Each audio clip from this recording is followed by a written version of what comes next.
আসসালামু আলাইকুম। আমাদের ১৩ অধ্যায় সংক্ষিপ্ত নতুন একটা এপিসোডে আমি স্বাগতম জানাচ্ছি। আমি জুয়েল। আজকের পর্বে আমরা ১৭ থেকে ১৯ নাম্বার যে প্রশ্ন, সংক্ষিপ্ত প্রশ্ন আছে সেগুলো আমরা সমস্যার সমাধান করব। আমাদের প্রথম প্রশ্নটা ৪ সেন্টিমিটার ব্যাস বিশিষ্ট অর্থাৎ ২ সেন্টিমিটার ব্যাসার্ধ বিশিষ্ট একটা গোলক আকৃতির বল একটি সিলিন্ডার আকৃতির বাক্সের মধ্যে ঠিকঠাকভাবে এঁটে যায়। ঠিকঠাকভাবে এঁটে যায় মানে হলো এগুলোর হাইট সেম থাকবে। কোনো অংশ বাইরেও যাবে না, বাইরে যাওয়ার তো সুযোগ নাই। আমাদের এক্সট্রা কোনো ফাঁকা অংশ থাকবে না। আমরা যদি এই চিত্রটা চিন্তা করি, এইখানে যে গোলকটা আছে, যদিও আমাদের গোলকটা 2D তে সবগুলো অলমোস্ট 2D তেই আছে। এই জায়গায় এই যে গোলকটা সিলিন্ডারের মধ্যে আছে বা বেলনের মধ্যে আছে, অনেক সময় বেলনে বলে দেয়। এইখানে এমনভাবে আছে যে এইখানে দুইটা গোলকের এই আমাদের যেটা লেফট রাইট দেখাচ্ছে উপরে নিচে না, আমরা যদি এইটাকে লেফট এবং রাইট দ্বারা ডিনোট করি, তো লেফট একটা বিন্দুতে স্পর্শ করবে, রাইট একটা বিন্দুতে স্পর্শ করবে।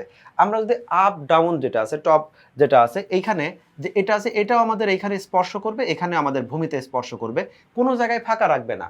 অথবা ব্যাপারটা এরকম হবে না যে এই সিলিন্ডারটির উপরে মানে বাইরে কিছু অংশ আছে, যদিও সেটা থাকা সম্ভব না। এইরকম অর্থই বলতে বোঝা যায় যে এটা ঠিকঠাকভাবে এঁটে যায়। আর এটাকে অন্যভাবে বলতে পারি, ঠিকঠাকভাবে এঁটে যাওয়ার অর্থই হলো যদি আমাদের সিলিন্ডারের এই প্রস্থটা দেওয়া থাকে অথবা ব্যাসার্ধ দেওয়া থাকে, সিলিন্ডারের ব্যাসার্ধ বা ব্যাস হবে এই বৃত্তের ব্যাসের সমান।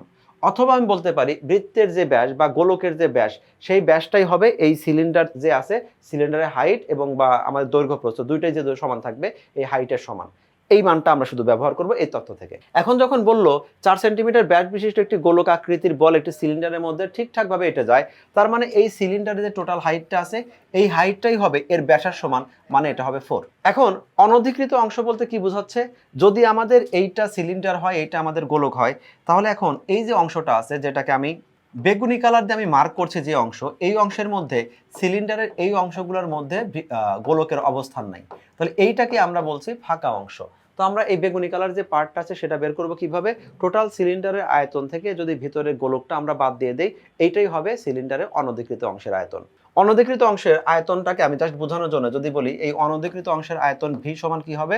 এটাকে আমরা বলতে পারি যে টোটাল সিলিন্ডারের আয়তন, আমি এটাকে ভি ওয়ান দ্বারা প্রকাশ করি, আর আমাদের গোলকের আয়তন এটাকে আমরা ভি টু দ্বারা প্রকাশ করি। আমরা জানি সিলিন্ডারের আয়তনের সূত্রটা কি? এটা হলো ওয়ান থার্ড না, এটা হলো পাই আর স্কোয়ার এইচ, আর আমাদের গোলকের যেটা আয়তন আছে সেটা হলো 4/3 পাই আর কিউব।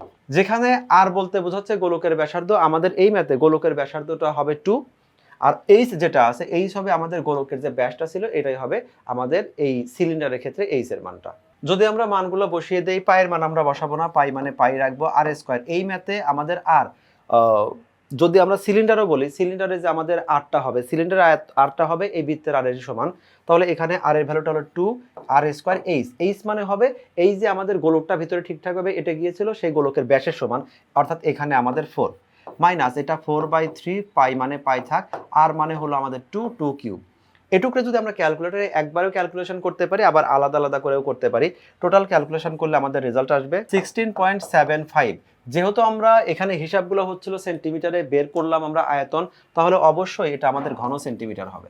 তুমি এভাবে ম্যাথগুলো করতে পারো, অর্থাৎ আমরা এখানে অবশ্য ভাষাগুলো তোমাকে কিছু অ্যাড করতে হবে। সুতরাং অনধিকৃত অংশের আয়তন সমান সিলিন্ডারের আয়তন মাইনাস গোলকের আয়তন, হয় এটা বাংলা ভাষায় লিখবে, অথবা শুরুতেই তোমাকে লিখে নিতে হবে যে ধরি অনধিকৃত অংশের আয়তন V1, অনধিকৃত অংশের আয়তন V, সিলিন্ডারের আয়তন V1 এবং আমার গোলকের আয়তন V2। সুতরাং V সমান V1 মাইনাস V2, এভাবে কিছুটা একটা শর্টকাট করতে পারো। অথবা আমরা এখানে বিস্তারিত যেভাবে করেছি যে আমরা সিলিন্ডারের আয়তন প্রথমে আলাদা করে লিখে নিলাম পাই আর স্কোয়ার এইচ, আর এখানে অবশ্যই আমরা লিখে নিব যে যেহেতু ঠিকঠাকভাবে এঁটে যাচ্ছে, তাহলে আমাদের এই সিলিন্ডারের যে উচ্চতাটা হবে আমাদের গোলক যে আছে গোলকের ব্যাসের সমান। আমরা এই লাইনটা লিখে নেওয়াটাই বেটার, যেখানে সিলিন্ডারের যে উচ্চতাটা আছে সেটা হলো গোলকের ব্যাস সমান 4 সেন্টিমিটার, তারপরে মানগুলো আমরা বসাই দিব। এক্ষেত্রে আমরা সিলিন্ডারের আয়তনের সূত্র পাই আর স্কোয়ার এইচ আলাদা করে আগে সিলিন্ডারের আয়তন বের করে নিয়েছি, তারপরে আমরা বের করে নিয়েছি গোলকের আয়তনটা আলাদা করে বের করে নিয়েছি, এরপরে আমরা বের করলাম তাহলে অনধিকৃত অংশের আয়তন কি হবে, টোটালটা, অর্থাৎ সিলিন্ডার থেকে আমরা গোলকটা বিয়োগ দিয়ে দিয়েছি, অ্যান্সারটা হলো আমাদের 16.75। 18 নম্বর প্রশ্নটা দেওয়া আছে 15 সেন্টিমিটার দৈর্ঘ্য এবং 3 সেন্টিমিটার ব্যাসার্ধ বিশিষ্ট একটি ক্যাপসুলের সমগ্র তলের ক্ষেত্রফল নির্ণয় করতে হবে। আমরা জানি ক্যাপসুলের মধ্যে এখানে দুই টাইপের শেপ থাকবে, আমাদের একটা অর্ধগোলক থাকবে দুই পাশে দুইটা, আর হলো মাঝখানটা যেটা থাকবে সেটা হলো সিলিন্ডারের মতো। ক্যাপসুল বলতে আমরা বিভিন্ন সময় যে ওষুধগুলো খাই, গোলাকার যে ওষুধগুলো খাই ক্যাপসুল টাইপের, গোল টাইপের, সেগুলা, তার শেপ অনেকটা এরকম। এই যে এই টাইপের যে আমরা ওষুধগুলো খাই, এখন এক্ষেত্রে বলা আছে এই সিলিন্ডার যেহেতু সুষম, এখানে ক্যাপসুলটা যেহেতু সুষম, তাহলে এই ক্যাপসুলের ব্যাসার্ধ যদি আমাদের 3 সেন্টিমিটার হয়, তাহলে এই যে বৃত্তটা আছে বৃত্তের ব্যাসার্ধটাও 3 সেন্টিমিটার হবে। তাহলে আমরা এখানে লিখতে পারি এই যে ব্যাসার্ধটা আছে এই ব্যাসার্ধটা এখানে লাল কালার দেখাচ্ছি, এইটাই হলো আমাদের 3 সেন্টিমিটার। এইটা যদি 3 সেন্টিমিটার হয় তাহলে আমাদের এখানে যেটা আছে এটাও আমাদের হবে 3 সেন্টিমিটার। এই দুইটা যেহেতু গোলকের ব্যাসার্ধ মানে এর উপরে ক্যাপসুলের উপরে যে গোলাকার অংশটা আছে এই গোলকের ব্যাসার্ধ আর সিলিন্ডারের ব্যাসার্ধ একই রকম হবে। আর এর সাথে বলা আছে এই টোটাল যে উচ্চতাটা এটা দেওয়া আছে 15 সেন্টিমিটার। যদি টোটাল উচ্চতাটা আমাদের 15 সেন্টিমিটার হয়, আমরা এটাকে দুইভাবে বিবেচনা করব। আমরা সিলিন্ডার একটা নিব, এই ক্যাপসুলের একটা পার্ট আছে, এই যে পার্টটা আছে এই পার্টটা খেয়াল করো, এই পার্টটা আমাদের সিলিন্ডার আকার পার্ট। তুমি ক্যাপসুলকে যদি দুই ভাগে ভাগ করে ফেলো, এই অংশটাকে যদি আমরা আলাদা আলাদা করি, তাহলে এই অংশ যেটা হবে সেটা সিলিন্ডার আকৃতির আর এইটা হবে আমাদের গোলাকৃতির। এই গোলাকৃতি তিনটা যদি আমরা একসাথে যোগ করতে চাই, আমাদের তিনটা, এখানে একটা অর্ধগোলক, এখানে একটা অর্ধগোলক, এখানে একটা সিলিন্ডার।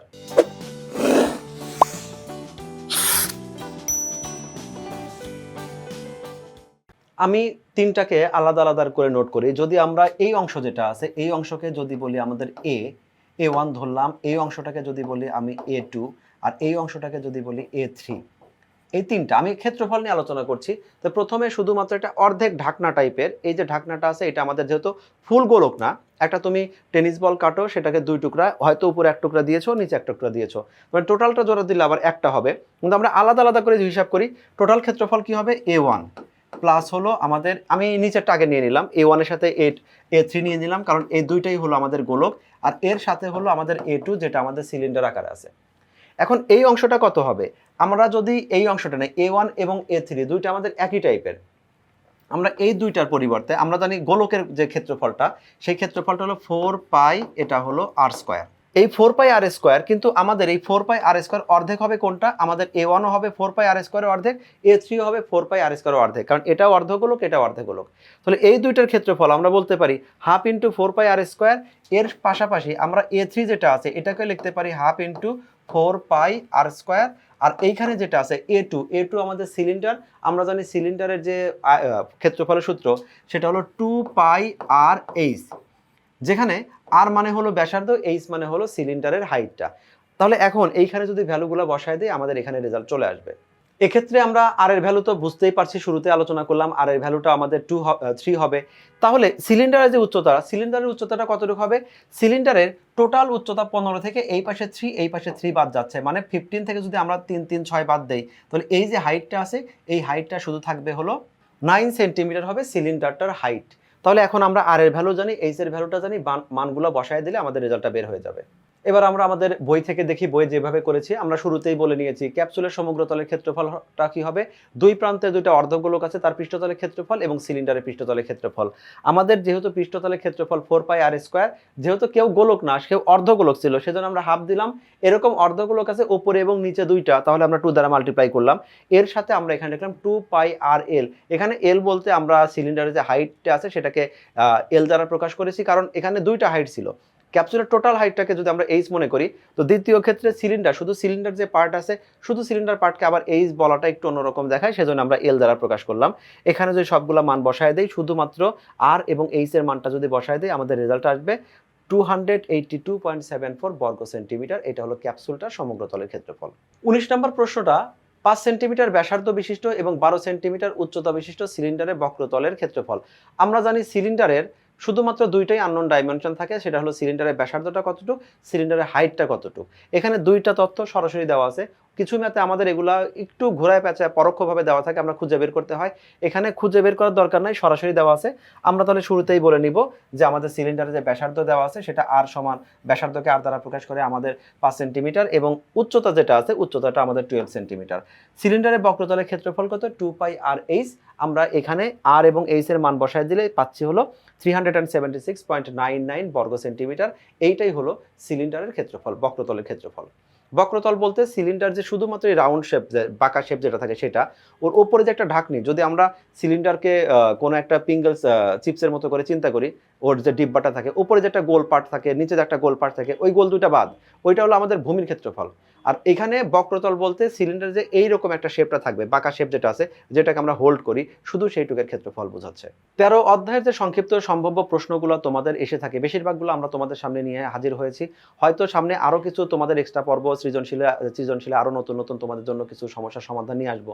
তবে সংক্ষিপ্ত প্রশ্নের জন্য সবচেয়ে বড় কথা, তুমি যদি প্রশ্নের সূত্রগুলো সবগুলো কমপ্লিট মুখস্থ রাখো, সৃজনশীলগুলো খুব ভালো করে বইয়ের ম্যাথগুলো ভালো করে করো, তাহলে এই ম্যাথগুলো তোমার জন্য অনেক ইজি হবে। কারণ ওই ম্যাথেরই খুব সংক্ষিপ্ত বা ইজি পার্টগুলো, যেগুলো আমরা বলি ক নাম্বারে যেগুলো এসে থাকে, শর্টকাটগুলো, সেগুলো এখানে আসবে। তারপরে আমরা নমুনা প্রশ্ন যেগুলো দিলাম, এইগুলোই তোমরা প্র্যাকটিস করো। আশা করি এইগুলো প্র্যাকটিস করলে তোমাদের পরীক্ষার প্রিপারেশনের জন্য যথেষ্ট হবে। আর পূর্ণমান রাখার জন্য তোমরা টেকনিক ইজি সিরিজটা সাথে রাখো এবং টেকনিক ইজি এডুকেশনের সঙ্গে থাকো। আল্লাহ হাফেজ।